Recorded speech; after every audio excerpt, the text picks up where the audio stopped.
আসসালামু আলাইকুম সবাইকে। স্পোর্টস উইথ মাহফুজ পেজ থেকে আপনাদের সকলকে স্বাগত জানাচ্ছি। আজকে আলোচনা করব বাংলাদেশের এই এশিয়া কাপের স্কোয়াডের মোটামুটি 16 জনের সবাইকেই পছন্দ হয়েছে আমাদের ভক্তদের, কিন্তু আমার সমস্যা হচ্ছে যে যেহেতু দুবাইয়ের মাঠে খেলা, বাংলাদেশ কিন্তু দুবাইয়ের মাঠে বোলিং ফিল্ডিং একবারে যাচ্ছে তাই অবস্থা বাংলাদেশে গত দুবাইয়ের মাঠে অর্থাৎ আবুধাবি দুবাই এইসব মাঠে গত 20 ম্যাচে প্রায় 90টা ক্যাচ মিস করেছে। ক্যাচ মিস মানে কিন্তু ম্যাচ মিস। যেহেতু দুবাইয়ের ফ্লাড লাইটটা একটু কম, আলোটা কম, এছাড়া আবার রাতের বেলায় খেলা, ডিউ ফ্যাক্টর রয়েছে, কুয়াশা পড়বে, তখন কিন্তু মাঠ এভাবেই ভেজা থাকবে, এই জন্য তাদের ক্যাচ মিস হয় বেশি।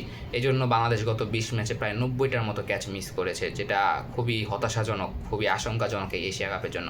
এছাড়া আমাদের পেস বোলাররা, স্পিন বোলাররা অনেক অভিজ্ঞ হলেও, যেমন তাসকিন, মুস্তাফিজ কিন্তু অনেক বছর ধরে ক্রিকেট খেলছে, নাসুম, শেখ মেহেলও কিন্তু মোটামুটি অভিজ্ঞ, কিন্তু তারা কিন্তু এখন ওই ডিউ ফ্যাক্টরে কীভাবে বোলিং করতে হয় সেটা তারা জানে না। তারা সেখানে হিমশিম খায় বোলিং করতে। গত আরব আমিরাত সিরিজেও কিন্তু বাংলাদেশ প্রচুর পরিমাণে ক্যাচ মিস করেছে, প্লাস বাংলাদেশের বলাররা বেধড়ক মার খেয়েছে। তানজিম হাসান সাকিব, যিনি ডিউ ফ্যাক্টরে আমার মনে হয় একবারে বলই করতে পারেন না, তার হাতে থেকে বল ছুটে যায়, ফুল টস হয়ে যায়, নো বল হয়ে যায়। এমনকি তাসকিন, মুস্তাফিজ তাদেরও সেম অবস্থা। মুস্তাফিজ, তাসকিন এত বছর ক্রিকেট খেলার পরও কী শিখলো?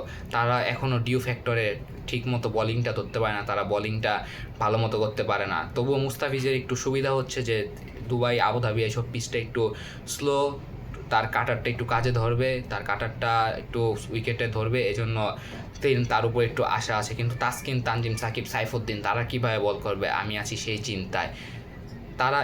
তারা বাংলাদেশ আবুধাবি দুবাইয়ের মাঠে প্রচুর ক্যাচ মিস করে, প্লাস রাতের বেলা যে কুয়াশা পড়ে সেই কুয়াশার ভিতরে তারা কেমন বল করবে সেটাই এখন দেখার বিষয়। আশা করছি আমাদের মতো ভক্তদের তারা নিরাশ করবে না, তারা ভালো একটা ম্যাচ উপহার দেবে, ভালো একটা এশিয়া কাপ উপহার দেবে। যেহেতু তারা গত 2-3 সপ্তাহ ধরে যে কঠোর পরিশ্রম করছে সেটা যেন মাঠে দেখাতে পারে, এটা হচ্ছে আমাদের একটি ইতিবাচক দিক, এটা পজিটিভ দিক। এজন্য সামনে যেন এশিয়া কাপে যেন তারা ভালো করে এশিয়া কাপের ডিউ ফ্যাক্টরে যেন ভালো একটা বোলিং করতে পারে এবং খুব যেন ক্যাচ মিস না হয়, তাহলে কিন্তু আমাদের ম্যাচ সেখানেই শেষ হয়ে যাবে। আশা করছি আপনাদের মতামত কমেন্টে জানাবেন। আসসালামু আলাইকুম।